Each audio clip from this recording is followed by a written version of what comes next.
Në këtë shtëpi, ku gjithçka shihet dhe çdo gjest analizohet, fjalët nuk janë thjesht fjalë. Ato kanë peshë, ndikim dhe lënë gjurmë. Kur Benita i tha Albës, ruaj të dashurin, se po të kap femra të tjera dhe mesohet keq pastaj, nuk ishte vetëm një koment i zakonshëm.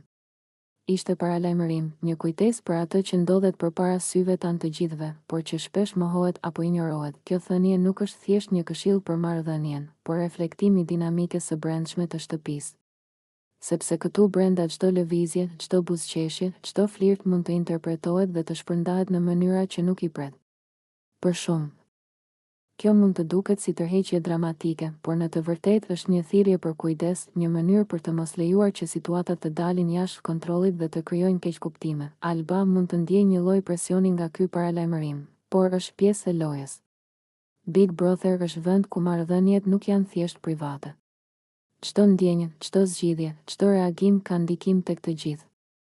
Dhe ky është një nga elementët që e bën këtë lojë të vështirë, kur kujdesi dhe respekti shkojnë dorë për dorë me strategjinë, çdo hap duhet matur dhe çdo fjalë duhet peshuar. Benita, me sinqeritetin e saj, ka zgjedhur të paralajmërojë. Ajo nuk po akuzon, nuk po gjykon, por po tërheq vëmendjen për një pasojë të mundshme.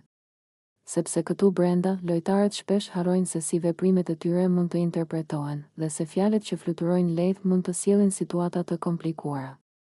Në një marrëdhënie, çdo detaj ka rëndësi dhe ndërhyrja e shokëve nuk është gjithmonë e padobishme, sidomos kur bëhet me qëllim paralajmërimi. Në këtë moment, Alba ka mundësinë të reflektojë.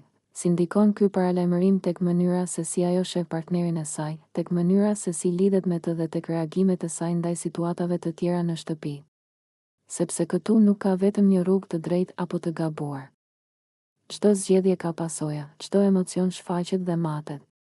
Dhe secili duhet